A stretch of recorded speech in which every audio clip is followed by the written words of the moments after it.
हजूर नबी अलैहिस्सलाम ने हमें तरबियत दी है कि मुसीबतों में अपनों से भागा नहीं करते। मुसीबत में तो पराए अगर तुम्हारे दरवाजे पर आ जाए उनको तना नहीं छोड़ा करते, तुम अपनों को छोड़ने की बात करते हो।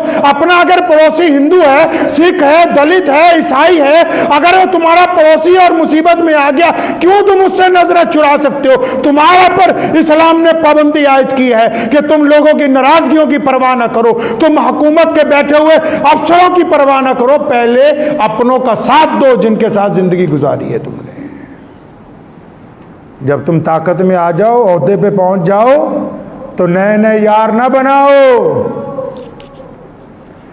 पैसे ज्यादा आ जाएं, कुर्सी मिल जाए, कोई सरकार में ओहदा मिल जाए, नए यार ना बनाओ। उनके घर जाओ वापिस जिन्होंने मुसीबत के वक्त तुम्हारा साथ दिया था, उनको जाकर सलाम करो जिन्होंने उस वक्त तुम्हारे मुंह में लुकमा डाला जब कोई तुम्हें 1 रुपया नहीं देता था। जाओ उनके साथ जाकर खड़े हो जाओ जिन्होंने उस वक्त तुम्हें दिलासा दिया जब लोग कहते थे तू हार गया है। उनकी जाके सुनो कि जो उस वक्त तुम्हारी तरफ मदद का हाथ बढ़ा रहे थे जब दुनिया के सामने तुम कुछ भी नहीं थे।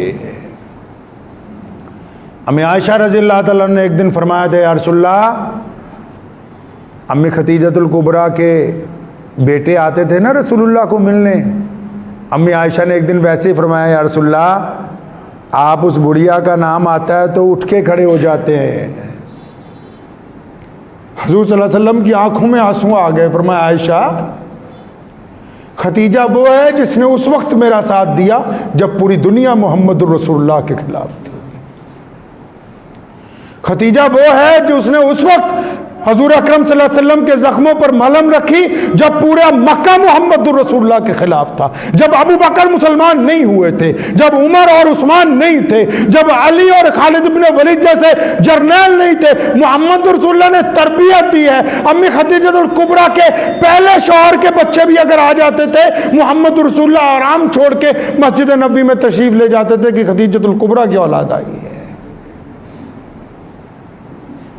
आज एक मौलाना साहब पे मुकदमा पड़ा यूपी में, उमर गौतम साहब पे, तो जितने बड़े बड़े मौलवी हैं जिनको हमने सियासत की कुर्सी पर बिठाया, जो हमारे मुसलमानों के जज्बात पर राज्यसभा के मेंबर बनते रहे, जो आज भी चंदा लेने में दुनिया में नंबर 1 है,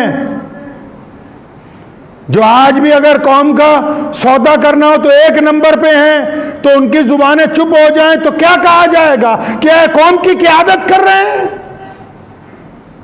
मैंने ज़मीर फरोशों को एक बात कही, आप भी सुनो, बड़ी पते की बात है, फिर वक्त गुफ्तगू ख़त्म कर दूंगा, आइंदा जुमे होगी, वक्त हो गया। एक साहब ने मुझे कहा कि आप जब हुकूमत के बड़े बड़े अरकान से मिलते हैं, हम वक्त सिर्फ अपनी कौम की बातों पे अड़ ना जाया कीजिए, कई बार उनको नाराज़ कर देते हो, उनको नाराज़ ना किया करें। मैंने उन्हें कहा, मियाँ साहब, अगर कोई वज़ीर आला हमें इज़्ज़त दे, या अगर कोई मुल्क का वज़ीर आज़म आपके किसी मौलवी को इज़्ज़त दे, किस लिए देता है जी? उसकी वजह क्या है? बैकग्राउंड क्या है? अगर किसी भी देश में, अमेरिका, इंग्लैंड हो, हमारा देश हो, जितने ऐसे मुल्क हैं जहाँ दूसरे हुकूमतें हैं, वहाँ अगर कोई हुकूमत किसी बड़े आलिम को, किसी बड़े मुसलमान को मंत्री बना दे और उसको इज़्ज़त दे, क्यों देती है? पता है कभी वजह क्या है? वो इसलिए नहीं देते कि अब्दुल्ला के अंदर बहुत खासियत है, नहीं। वो इसलिए नहीं देते कि अब्दुर्रहमान गुफ्तगू अच्छी करता है, नहीं। वो इसलिए देते हैं कि ये मुसलमानों का कायद है, इस वजह से इसको इज़्ज़त मिलती है। मैं तो टोटों को भी कहा करता हूँ, वो मैं क्या थोड़ी तां सुनी जाती, तुसी मुसलमाना चुनो। तुम जो समझते हो ना कि नहीं हमारी कदर हो रही है, तुम्हारी नहीं हो रही, तुम हम में से हो इसलिए हो रही है। अगला कहते हैं मुसलमानों का लीडर है इसलिए तुम्हारी इज्जत कर रहा है, और जिनकी वजह से तुम्हारी इज्जत हो रही तुम उन्हीं को भूल गए। अरे जिन्होंने तुम्हें इज्जत दिलवाई तुम उन्हीं की इज्जतों का सौदा करने चले गए। अगर किसी मोहल्ले के अंदर कोई बात हो जाए और कहते हैं मोहल्ले वालों को बुलाओ फैसले के लिए, क्यों बुलाते? क्योंकि वो उस मोहल्ले के रहने वाले हैं, उनको इसलिए इज्जत दी जाती, वरना पूरे शहर को ना बुला लें। उनको इसलिए बुलाया जाता है कि उस मोहल्ले के रहने वाले हैं। तो उनको अगर आपको किसी ने इज़्ज़त दे दी, किसी मामले में आपको अगर हुकूमत ने बुला लिया, इसीलिए दिया कि आप उस कौम से ताल्लुक़ रखते हैं जिनका मामला उनके पास पेंडिंग चल रहा है।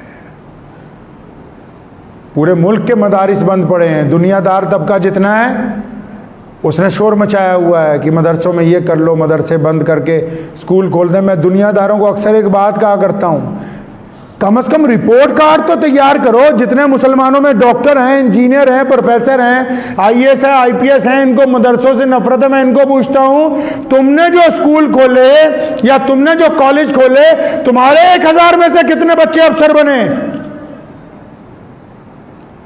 आओ ना, रिपोर्ट कार्ड एक दफा तैयार कर लें। तुमने जो इंस्टीट्यूट खोले बड़े बड़े, तुम्हारे 1000 में से साल में से कितने बच्चे पढ़ते हैं? अगर आप रिपोर्ट कार्ड तैयार करने पे आ जाओगे तो मदरसे में अगर 1000 बच्चे एक साल में पढ़ रहे हैं तो हर साल 200 बच्चे हाफिज बनते हैं, हर साल 500 बच्चे मौलवी बनते हैं। इतनी बड़ी आलिमों और हाफिजों की तादाद खड़ी कर दी कि आप मुल्क में कहीं चले जाएं, नमाज पढ़ाने वालों के लिए आपको किल्लत का सामना नहीं होगा।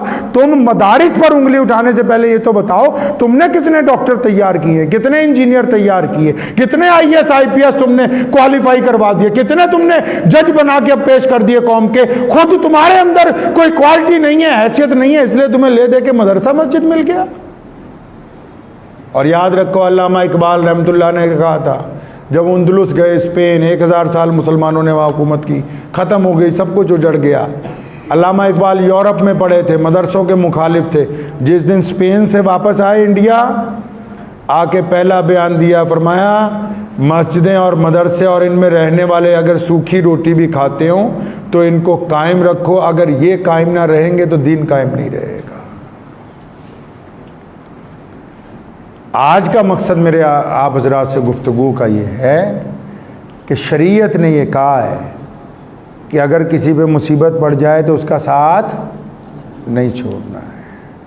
कोई हो, चाहे वो आपका रिश्तेदार हो, आपका पड़ोसी हो, आपका दोस्त हो, आपके साथ पड़ा हुआ बचपन का दोस्त हो, आपका कारोबारी दोस्त हो, मुसीबत पड़ जाए और आप उसका साथ छोड़ दें तो आप ईमान वाले हो नहीं सकते। ईमान वाला दोस्ती निभाता है, ईमान वाला वादा निभाता है, ईमान वाला मुसीबत में किसी को तना नहीं छोड़ता। दुआ कीजिए अल्लाह ताला मुझे भी और आप सबको भी इन बातों पे अमल करने की तौफीक अता फरमाए। व आखिर दावाना अनिल हम्दुलिल्लाहि रब्बिल आलमीन।